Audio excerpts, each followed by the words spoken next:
കാറ്റത്തെ കിളിക്കൂടിൽ വളരെ സന്തോഷത്തിലാണ് എല്ലാവരും. കാരണം സുധീഷ് നിധിക്ക് സ്വന്തമായിട്ടൊരു സ്കൂട്ടർ വാങ്ങിക്കൊടുത്തു. അപ്പോൾ നികേഷും ആണ് നിധിയെ സ്കൂട്ടർ ഓടിക്കാൻ പഠിപ്പിക്കുന്നത്. അങ്ങനെ അതൊക്കെ കഴിഞ്ഞ് എല്ലാവരും വളരെ സന്തോഷത്തിൽ അന്ന് രാത്രിയിലിരുന്ന് ഭക്ഷണം കഴിച്ചുകൊണ്ടിരിക്കുകയാണ്. അങ്ങനെ ഭക്ഷണം കഴിച്ചുകൊണ്ടിരിക്കുന്ന സമയത്ത് നിധി കാഷ്വലായിട്ട് ചോദിക്കും, സുഭാഷ് ചേട്ടാ ഈ സ്കൂട്ടിക്ക് എത്ര രൂപയായി? അപ്പോൾ സുഭാഷ് പറയും, അത് എത്ര രൂപയാണെന്ന് ഇനി മോളോട് പറഞ്ഞിട്ട് വേണം. ഇനി സുധീഷ് ഞങ്ങളെല്ലാവരെയും വഴക്ക് പറയാം, അതുകൊണ്ട് അങ്ങനെ കുഴപ്പമില്ല, നീ അത് വിട്ടേക്ക് മോളെ എന്ന് പറയും. അപ്പോൾ നികേഷ് പറയും, ചേച്ചിക്ക് സ്കൂട്ടി മേടിച്ചു കൊടുത്തു, ഇനി എനിക്ക് എന്നാ ഒരു സ്കൂട്ടി വാങ്ങിത്തരിക എന്ന് ചോദിച്ചു. അപ്പോൾ സുഭാഷ് പറയും, നിനക്ക് നിൻ്റെ അടുത്ത പിറന്നാളിന് എന്തായാലും സ്കൂട്ടി വാങ്ങിത്തരും. അങ്ങനെ എല്ലാവരും വളരെ സന്തോഷത്തിൽ സംസാരിച്ചുകൊണ്ടിരിക്കുകയാണ്. നിധി പറയുകയാണ്, എനിക്ക് ഇങ്ങനെ ഇത്രയും നല്ലൊരു സർപ്രൈസ് തരും ഞാൻ ഒരിക്കൽ പോലും പ്രതീക്ഷിച്ചില്ല എന്ന് പറഞ്ഞ് വളരെ സന്തോഷത്തിലാണ് നിധിയും. അങ്ങനെ ആ സമയത്താണ് സുധീഷ് അങ്ങോട്ട് കയറി വരുന്നത്. പക്ഷേ സുധീഷ് വരുന്നത് മറ്റാരും കാണുന്നുമില്ല. അപ്പോൾ സുധീഷ് മനസ്സിൽ വിചാരിക്കും, ഞാനില്ലെങ്കിൽ എല്ലാവരും നന്നായി ഹാപ്പി ആയിട്ട് ഭക്ഷണമൊക്കെ കഴിക്കുന്നു. അപ്പോൾ സുധീഷിന് എന്തോ മനസ്സിലൊരു കോംപ്ലക്സ് തോന്നും. അങ്ങനെ സുധീഷ് മദ്യപിക്കാൻ വേണ്ടി ബാറിൽ പോകും. പിന്നെ ബാറിൽ പോയപ്പോൾ തോമസ് ഏട്ടനെ കാണും. ആ തോമസ് ഏട്ടനും സുധീഷും കൂടിയിട്ടാണ് കള്ള് കുടിക്കുന്നത്. അപ്പോൾ സുധീഷാണെങ്കിൽ അത്യാവശ്യം വളരെ നന്നായിട്ട് തന്നെ കഴിച്ചിട്ടുണ്ട്. അങ്ങനെ തോമസ് ഏട്ടനോട് പറയും, തോമസ് ഏട്ടാ എനിക്ക് എൻ്റെ ജീവിതത്തിൽ ഒരു സന്തോഷവും ഇല്ല, എൻ്റെ ഭാര്യയ്ക്കും എന്നെ ഒരു വിലയില്ല, എനിക്ക് ഒരു സന്തോഷവുമില്ല എന്ന് പറഞ്ഞിട്ട് സുധീഷ് കുറേ വിഷമം പറയുകയാണ്. അപ്പോൾ സുധീഷിനോട് ചോദിക്കും, എന്താ നിങ്ങളുടെ പ്രശ്നം എന്താ എന്ന് ചോദിക്കും തോമസ് ഏട്ടൻ. അപ്പോഴാണ് സുധീഷ് അവൻ്റെ യഥാർത്ഥ കഥ, എങ്ങനെയാണ് അവൻ നിധീനെ വിവാഹം കഴിച്ചതും ആ സിറ്റുവേഷനും ഒക്കെ പറയാം. അപ്പോൾ തോമസ് ഏട്ടൻ വിചാരിച്ചത് യഥാർത്ഥത്തിൽ ഇവനും സുധീഷും ഭാര്യയും വളരെ സന്തോഷത്തിലാണ് കഴിയുന്നത് എന്നാണ്.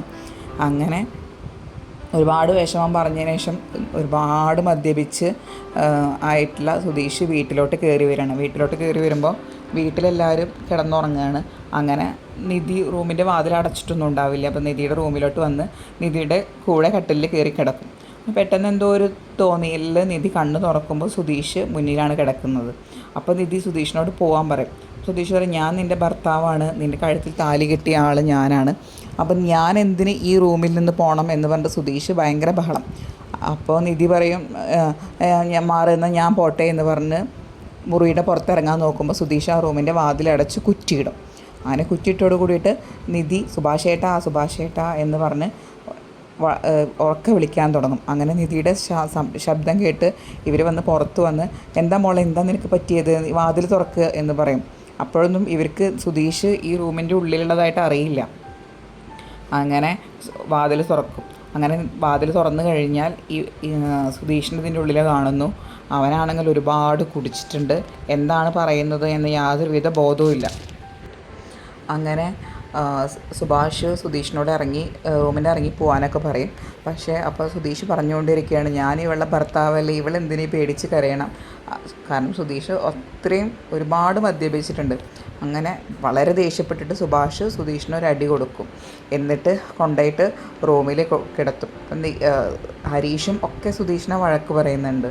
എന്നിട്ട് നിധിയെ ആശ്വസിപ്പിച്ചിട്ട് നിധിയോട് കിടന്നുറങ്ങിക്കോളാൻ പറയും. എന്തുകൊണ്ടാണ് സുധീഷ് ഇങ്ങനെ പെരുമാറിയതെന്ന് എനിക്കറിയില്ല, നീ വിഷമിക്കേണ്ട നിധി, ഇനി ഞാൻ നാളെ അവനെല്ലാം പറഞ്ഞ് മനസ്സിലാക്കി കൊടുത്തോളാം എന്നൊക്കെ നിധിയെ ഒരുവിധം പറഞ്ഞ് ആശ്വസിപ്പിച്ചിട്ടാണ് സുഭാഷ് അവിടെ നിന്ന് പോകുന്നത്. പിന്നെ പിറ്റേ ദിവസം കാണിക്കുന്നത് നിധി ഓഫീസിലോട്ട് പോകാൻ നിൽക്കുകയാണ്. അപ്പോൾ ഇവരെല്ലാവരും ഡ്രോപ്പ് ചെയ്യാം എന്നൊക്കെ പറയും. ഓഫീസിൽ കൊണ്ടാക്കി കൊടുക്കാൻ വേണ്ട, ഞാൻ നടന്നു പൊക്കോളാം എന്ന് പറഞ്ഞിട്ട് നിധി പോകുന്നതാണ് കാണിക്കുന്നത്. അടുത്ത എപ്പിസോഡിലാണ് വെച്ചെങ്കിൽ സുഭാഷ് സുധീഷിനെ വഴക്ക് പറയുകയാണ്. അതിൻ്റെ കൂട്ടത്തിൽ തന്നെ നിധി ഓഫീസിലോട്ട് പോയിട്ടുണ്ടല്ലോ, നിധി ഒരു ഹോസ്റ്റൽ റൂം നോക്കുകയാണ്. അതായത് നിധിക്ക് ഇവിടെ നിന്ന് മാറാൻ വേണ്ടി അവൾ ശ്രമിക്കുകയാണ്.